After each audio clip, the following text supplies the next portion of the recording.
Iya, teman-teman, balik lagi bareng saya Rapce Tarigan dan kali ini kita akan melakukan dokumentasi terhadap naskah renungan ataupun khotbah saya pada ibadah hari Minggu yang ada di live streaming. Tadi sebenarnya saya sudah coba untuk saya sudah download videonya, terus saya sudah upload bagian saya memberitakan renungan, tapi kayaknya kena dolar merah, jadi saya pikir ya udahlah kita model reaction aja, tapi sebetulnya saya tidak mau banyak ngomong dalam penyampaian renungan tadi pagi. Firman Tuhan dengan segala kekayaannya diam di dalam hatimu dan ucaplah syukur kepada Allah.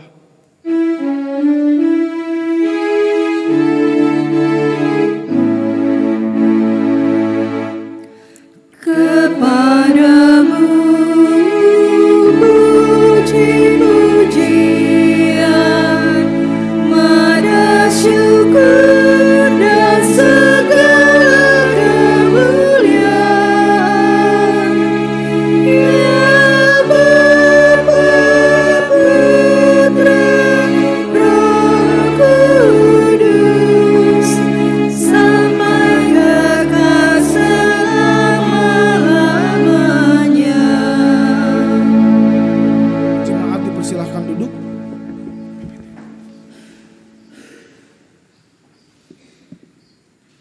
Bapak Ibu Saudara dan juga rekan-rekan dan anak-anak sekalian, Shalom. Bapak Ibu Saudara, kalau kita bicara tentang kitab Keluaran, maka peristiwa penting yang perlu kita ingat dalam kitab Keluaran adalah ketika Tuhan memimpin bangsa Israel keluar dari tanah Mesir. Dan juga Bapak Ibu Saudara, ketika kita melihat dan juga ketika kita mendengarkan ataupun kita membaca kitab Keluaran, maka pergumulan bangsa Israel bukan hanya pada saat bangsa Israel ditindas di tanah Mesir. Tapi ketika bangsa Israel keluar dari tanah Mesir dalam perjalanan, bangsa Israel mendapatkan pergumulan dan juga dikejar-kejar oleh bangsa Mesir. Tapi yang menarik Bapak Ibu Saudara, bacaan kita pada minggu hari ini, mari kita lihat di pasal yang sebelumnya. Keluaran pasal 13 ayat yang ke-17 hingga ayat yang ke-22. Tapi saya ingin ajak Bapak Ibu Saudara untuk kita sama-sama melihat Keluaran 13 ayat yang ke-18. Tetapi Allah menuntun bangsa itu berputar melalui jalan di padang gurun menuju ke laut Teberau. Dengan siap sedia berperang berjalanlah orang Israel dari tanah Mesir. Maka Bapak Ibu yang diberkati oleh Tuhan kita Yesus Kristus, Tuhan tetap melindungi dan juga tetap memberikan pemeliharaan kepada bangsa Israel sekalipun di tengah perjalanan. Maka kalau kita perhatikan Keluaran pasal 13 ayat yang ke-21, Allah memberikan tiang awan pada siang hari dan Allah memberikan tiang api pada malam hari sebagai bentuk pemeliharaan Tuhan dan perlindungan Tuhan kepada bangsa Israel. Maka Bapak Ibu yang diberkati oleh Tuhan kita Yesus Kristus, Keluaran pasal 14 ini harus kita baca secara keseluruhan dari ayat yang pertama hingga ayat yang ke-14. Maka kita akan melihat bahwa ternyata pemeliharaan Tuhan tidak berhenti pada saat Tuhan memberikan tiang awan dan tiang api. Tuhan terus memberikan penyertaannya kepada bangsa Israel. Mari kita perhatikan Bapak Ibu Saudara di ayat yang pertama dan yang kedua. Berfirmanlah Tuhan kepada Musa demikian. Katakanlah kepada orang Israel supaya mereka balik kembali dan berkemah di depan Pi Hahirot antara Migdol dan laut. Tepat di depan Baal Zephon berkemahlah kamu di tepi laut. Artinya Bapak Ibu yang diberkati oleh Tuhan kita Yesus Kristus, Tuhan memberikan perintah, Tuhan memberikan arahan. Dan di ayat yang keempat, Tuhan secara tegas menyampaikan akan menunjukkan kemuliaanku atau kemuliaannya Tuhan untuk melindungi bangsa Israel dari kejaran bangsa Mesir. Maka mari kita perhatikan Bapak Ibu Saudara di ayat yang keempat. Aku akan mengeraskan hati Firaun sehingga ia mengejar mereka. Dan terhadap Firaun dan seluruh pasukannya aku akan menyatakan kemuliaanku sehingga orang Mesir mengetahui bahwa akulah Tuhan. Lalu mereka berbuat demikian. Tapi Bapak Ibu yang diberkati oleh Tuhan, mari kita lihat kata yang saya pertebal dalam Alkitab kita. Lalu mereka berbuat demikian. Artinya Bapak Ibu Saudara, bangsa Israel yang dipimpin oleh Musa pada saat itu taat, menuruti apa yang diperintahkan oleh Tuhan. Tapi yang menarik Bapak Ibu Saudara yang diberkati oleh Tuhan kita Yesus Kristus, kemudian di tengah-tengah situasi ada pergumulan, ada pergolakan hati yang kemudian ditimbulkan oleh bangsa Israel. Mari kita perhatikan Keluaran pasal 14 ayat yang ke-9 Bapak Ibu yang diberkati oleh Tuhan kita Yesus Kristus. Adapun orang Mesir segala kuda dan kereta Firaun, orang-orang berkuda dan pasukannya mengejar mereka dan mencapai mereka pada waktu mereka berkemah di tepi laut dekat Pi Hahirot di depan Baal Zephon. Mari kita perhatikan di ayat yang ke-10. Ketika Firaun telah dekat, orang Israel menoleh. Maka tampaklah orang Mesir bergerak menyusul mereka. Lalu sangat ketakutanlah orang Israel dan mereka berseru-seru kepada Tuhan. Mari kita lihat Bapak Ibu, yang di awal ayat yang pertama dan keempat, mereka yakin, mereka berbuat demikian. Tapi ketika mereka berbuat demikian di tengah situasi karena melihat bahwa bangsa Israel sudah semakin dekat, mereka takut. Mereka mulai mempertanyakan, mereka mulai khawatir. Mari kita perhatikan di ayat yang ke-11. Dan mereka berkata kepada Musa, maka engkau membawa kami untuk mati di padang gurun ini? Apakah yang kau perbuat ini terhadap kami dengan membawa kami keluar dari Mesir? Ada mulai nih muncul keraguan. Aduh, ngapain sih, udah enak-enak di Mesir, udah enak-enak gak harus mengalami kejaran dari Mesir. Lalu mari kita perhatikan Bapak Ibu yang diberkati oleh Tuhan kita Yesus Kristus. Ini keluhan bangsa Israel di ayat yang ke-12.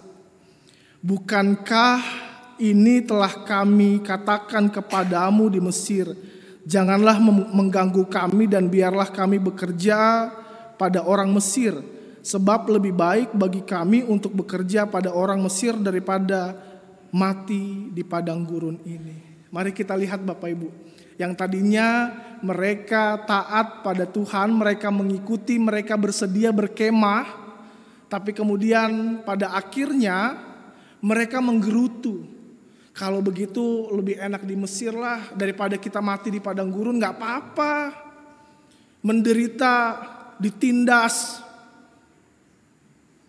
Sehingga mari kita lihat perbedaan respon. Yang tadinya taat, di tengah situasi mereka mulai mempertanyakan keagungan Tuhan dan kemuliaan Tuhan.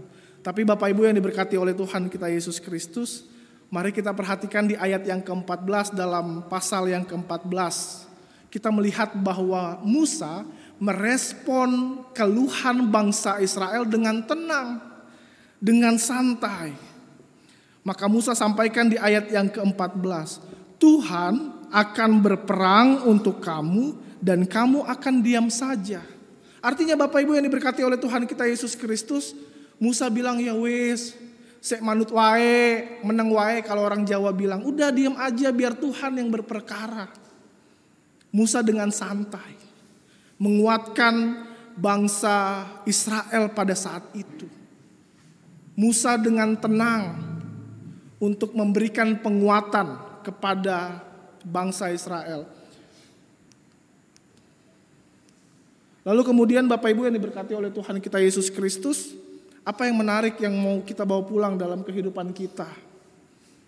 Seringkali Bapak Ibu dalam realitas kehidupan dalam pergumulan hidup ataupun dalam perjalanan kehidupan kita, di awal kita yakin, oh Tuhan 2024 saya akan memasuki dengan sukacita, dengan damai sejahtera, dengan taat pada Tuhan.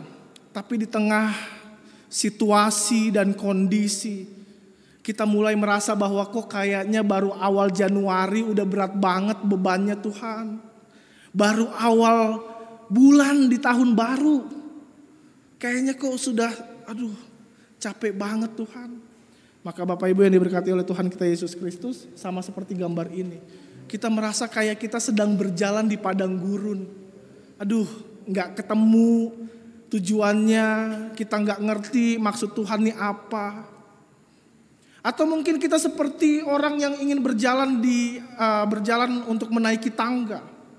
Kita merasa yakin untuk menaiki tangga tersebut, tapi kemudian di tengah perjalanan kita pengen mundur. Sudah semangat untuk melayani di awal-awal, iya dengan segenap hatiku. Ada konflik dengan pengurus, ada konflik dengan anggota, lalu kemudian udahlah saya mundur aja dari pelayanan. Sudahlah saya gak mau lagi pelayanan. Kita mundur. Dan kita seringkali Bapak Ibu yang diberkati oleh Tuhan kita Yesus Kristus, iman kita goyah di tengah perjalanan. Iman kita goyang. Padahal di awal kita sudah yakin Tuhan akan melindungi dan memberkati pelayanan kita. Tuhan memberkati dan juga melindungi kehidupan kita. Tapi di tengah perjalanan, sadar atau tidak, Bapak Ibu dan saya pernah merasakan bahwa Tuhan, getir sekali. Baru awal tahun masalahnya sudah berat. Bagaimana kemudian bulan Februari, bulan Maret, bulan April. Gimana nih Tuhan, baru Januari sudah berat banget. Atau yang kedua Bapak Ibu, seringkali dalam harapan kita, lalu kemudian dalam bayangan kita ketika kita mengikut Tuhan, kita selalu berpikir bahwa kayaknya rencana saya akan mulus ke depan nih.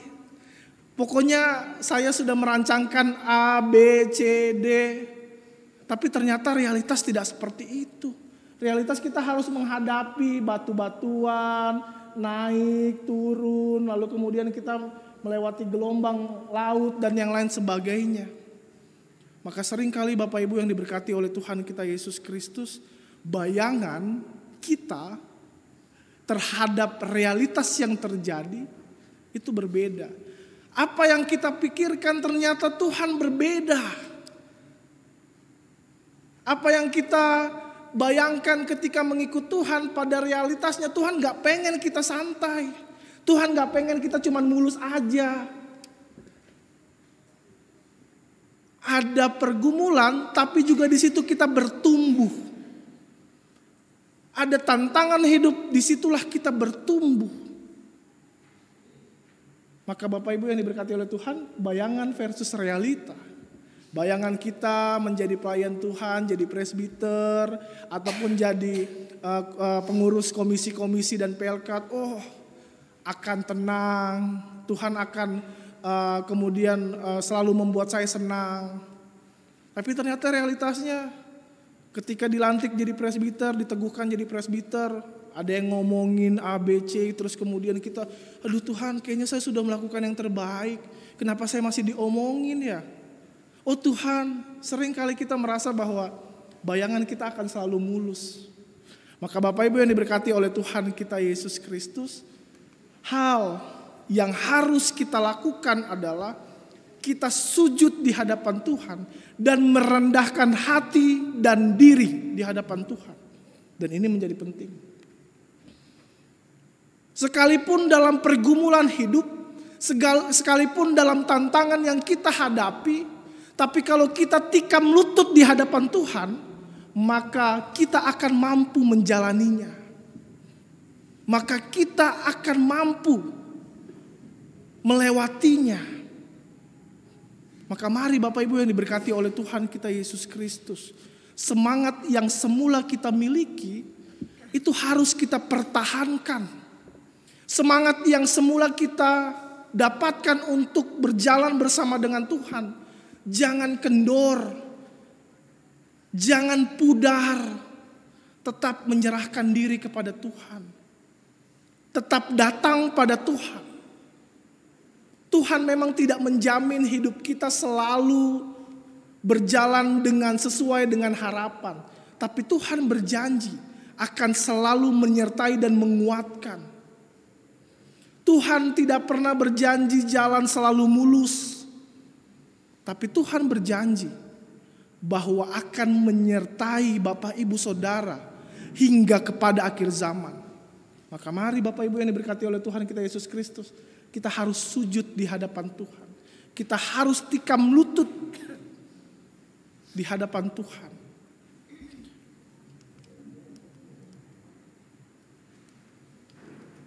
Bapak Ibu yang diberkati oleh Tuhan kita Yesus Kristus, mari kita bayangkan kalau pada saat itu kemudian bangsa Israel memutuskan, ya wis, aku balik lagi ke Mesir.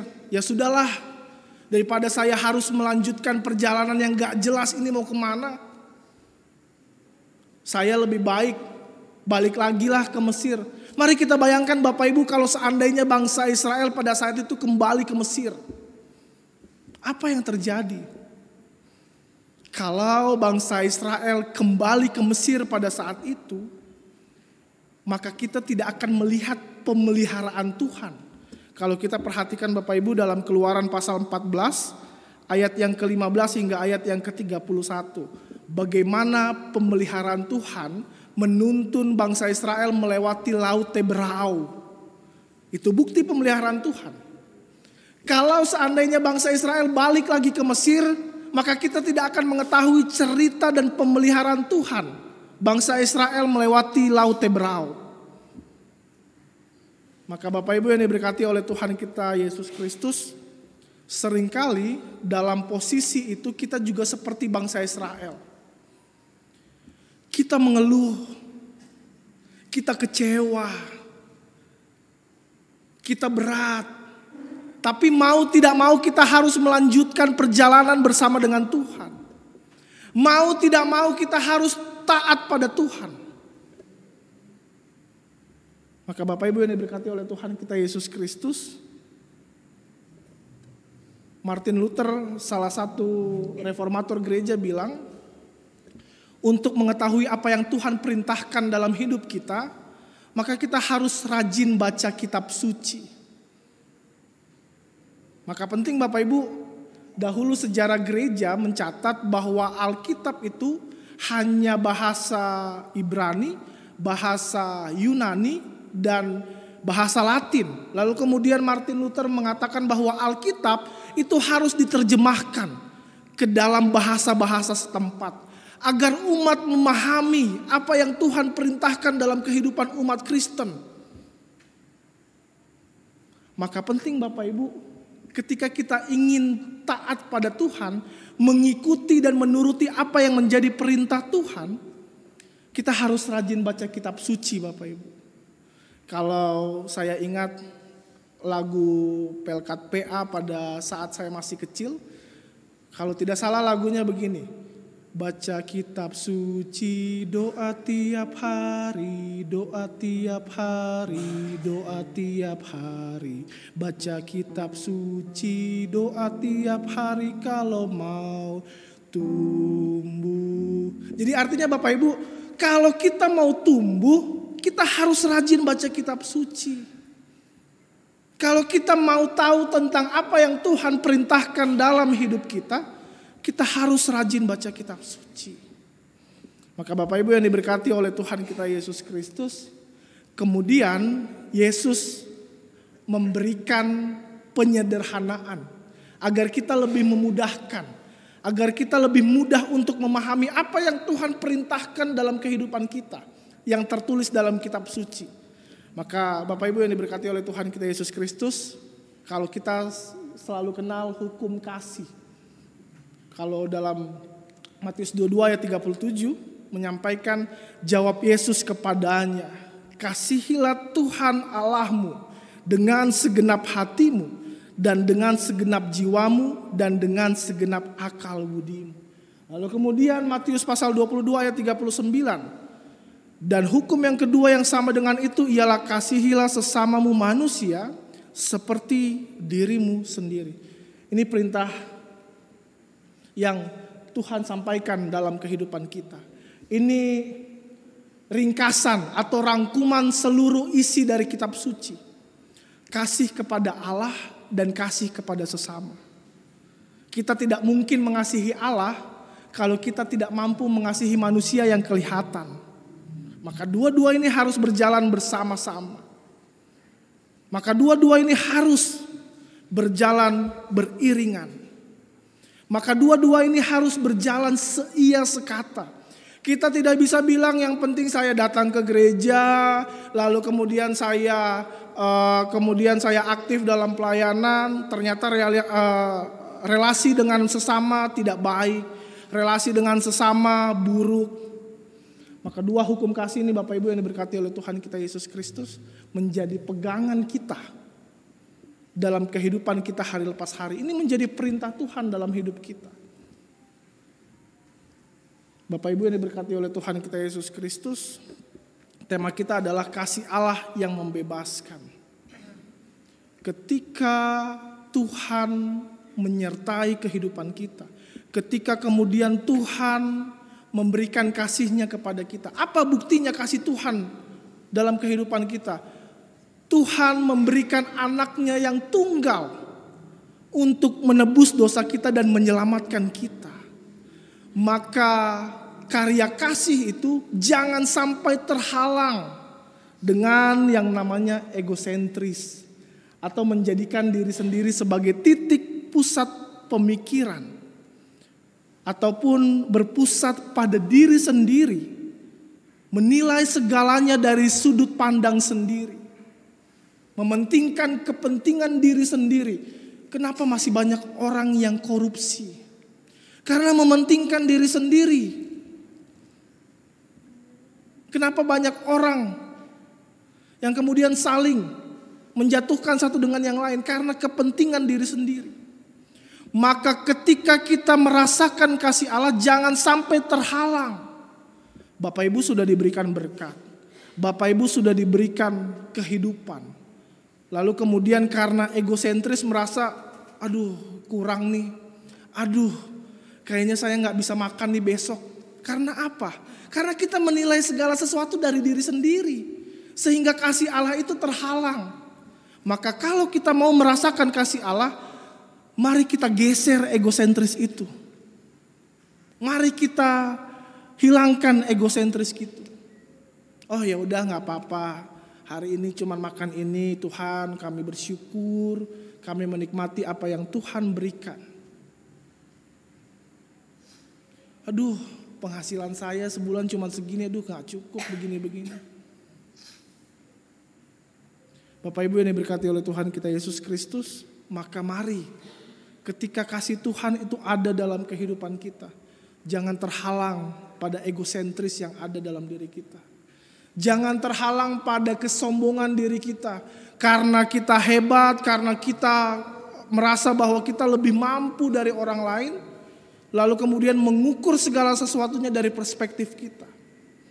Maka Bapak Ibu yang diberkati oleh Tuhan kita Yesus Kristus, ini filosofi padi. Mungkin Bapak Ibu Saudara sudah tahu apa yang menjadi filosofi padi. Semakin berisi, semakin merunduk. Begitupun dengan relasi kita dengan Tuhan. Semakin kita dekat pada Tuhan, semakin kita merunduk, semakin kita rendah hati di hadapan Tuhan dan di hadapan sesama. Kalau kita bilang kita dekat sama Tuhan tapi kita masih tinggi hati, kalau kita bilang kita menjalin relasi dengan Tuhan dengan baik, tapi kita masih sombong menganggap diri paling benar, maka kita tidak bisa merasakan kasih Allah itu. Maka kita tidak mampu merasakan kasih Allah. Maka Bapak Ibu yang diberkati oleh Tuhan kita Yesus Kristus, mari kita seperti padi.